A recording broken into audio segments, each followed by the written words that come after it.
détermination de la Syrie à éradiquer le terrorisme et Larijani réaffirme le soutien de l'Iran à la fermeté de la Syrie. Le président Al-Assad affirme que la lucidité des Syriens ouvre de nouvelles voies devant l'action religieuse pour discerner entre le fanatisme et la véritable croyance.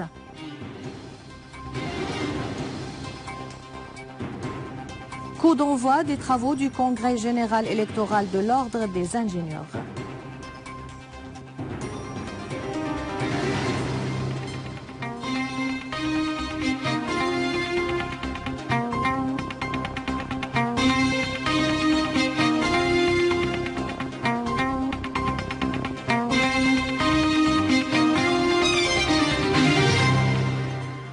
Les détails du journal, bonsoir. Le président Bachar al-Assad a réitéré la détermination des Syriens à éradiquer le terrorisme et les idéologies extrémistes qui menacent les peuples de la région et du monde entier, et à poursuivre la consolidation des réconciliations nationales partout en Syrie.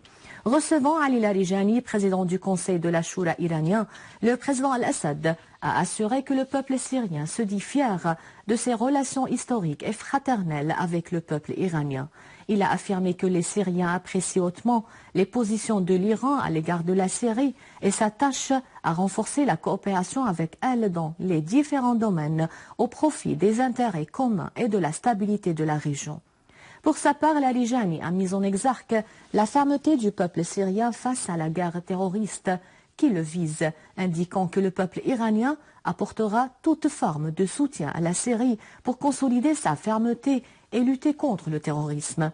Larijani a affirmé que son pays se tient aux côtés de tout effort ayant pour but de relancer le dialogue entre les Syriens en vue de préserver la souveraineté de la Syrie et l'unité de son peuple, loin de toute ingérence étrangère.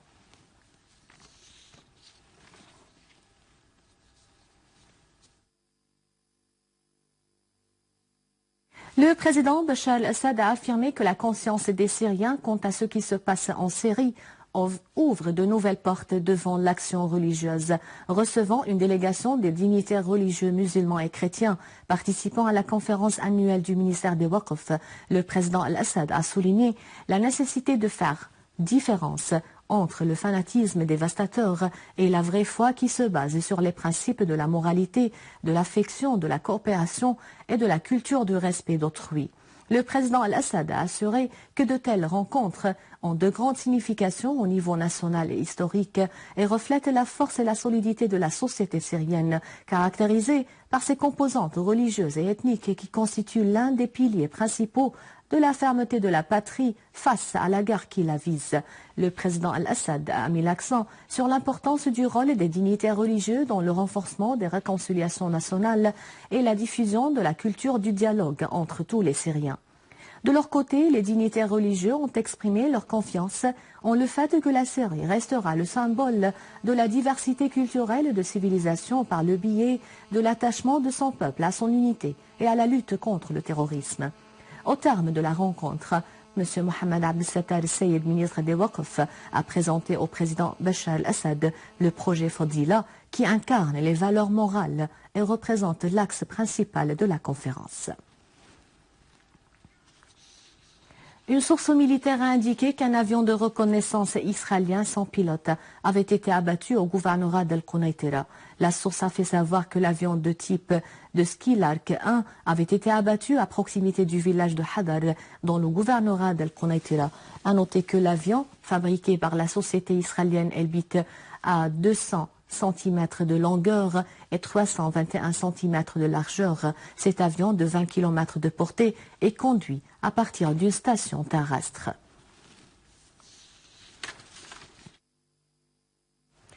Des unités de l'armée arabe syrienne ont poursuivi la traque des terroristes de Daesh à Deir ez-Zor et dans sa banlieue, abattant plusieurs parmi eux et blessant d'autres. L'armée a également pris le contrôle de la faculté de l'agriculture après la destruction de nombreux véhicules et armes des terroristes. Dans la banlieue de Idlib, des unités de l'armée arabe syrienne ont infligé de lourdes pertes aux terroristes. Parmi les terroristes tués figuraient les deux Tchétchènes Abu Qadam et Abu Qaqa et l'Algérien Abu Tourab. À Dar al-Balad, des unités de l'armée arabe syrienne ont neutralisé de nombreux terroristes, dont des tireurs d'élite au bâtiment de Katakit, à la périphérie de la mosquée de Bilal Habashi et au camp de Nazihin, détruisant des mitrailleuses qui appartenaient aux terroristes à l'ouest de Ataman et un atelier pour la fabrication des charges explosifs dans la localité de Mseifra, dans la banlieue de Daraa. La situation de 144 personnes qui s'étaient rendues au service compétent à Alep a été régularisée. Ces personnes se sont engagées à ne plus commettre des actes qui nuiront à la sécurité de la patrie et du citoyen. Ils ont mis l'accent sur la facilité octroyée par les services compétents pour régulariser leur situation. Sous le titre des ingénieurs syriens reconstruisent la série d'histoires de civilisation et d'avenir, les travaux de la 11e session du Congrès général électoral de l'Ordre des ingénieurs ont commencé aujourd'hui à Damas.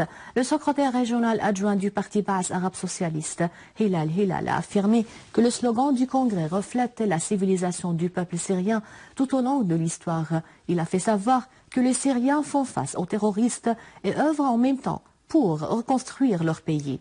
De son côté, le président du Conseil des ministres, Wael Halaqi, a souligné que les résultats du Congrès assureront de nouveaux cadres qui contribueront activement à la construction de la Syrie renouvelable.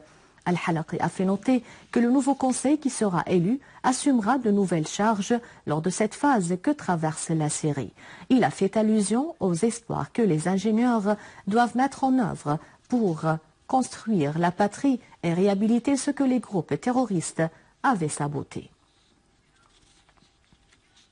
L'implication de la France dans le soutien au terrorisme en Syrie et dans la région suscite l'inquiétude des Français. Les preuves sur l'afflux des djihadistes français vers la Syrie rendent à la situation difficile en France du fait d'un retour éventuel de ces djihadistes dans leur pays. Le journaliste et écrivain français Georges Malbruno, auteur de l'ouvrage Les chemins de Damas, souligne dans une visite en Syrie la confusion dans laquelle se trouvent les services en France dans cette situation.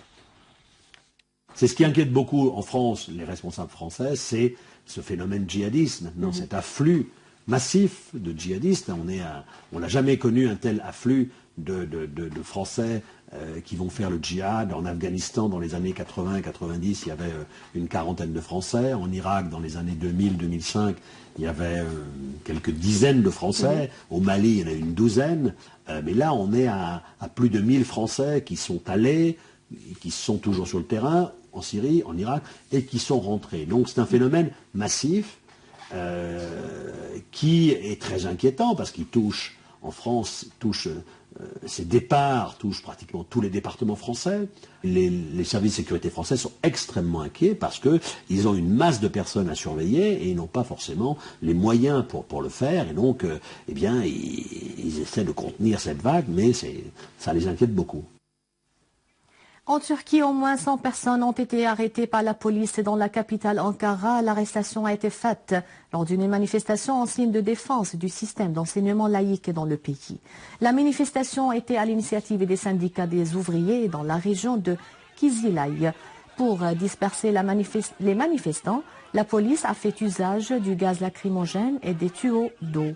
Ces mesures de répression ont soulevé la colère des observateurs et des associations des droits de l'homme. L'ingérence du Parti de la justice et du développement dans le système d'enseignement en Turquie a fait l'objet de critiques, l'accusant de saper la laïcité dans le pays.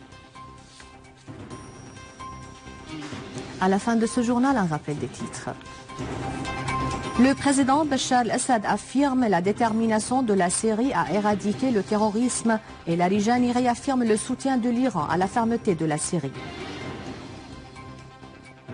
Le président al-Assad affirme que la lucidité des Syriens ouvre de nouvelles voies devant l'action religieuse pour discerner entre le fanatisme et la véritable croyance.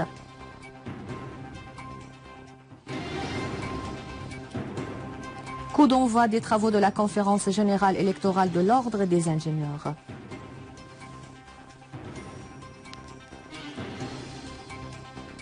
C'est la fin du journal. Avant de vous quitter, je vous rappelle que vous pouvez consulter le site internet syrienonline.y pour revoir ce journal et davantage d'informations. Merci de votre fidélité. Au revoir.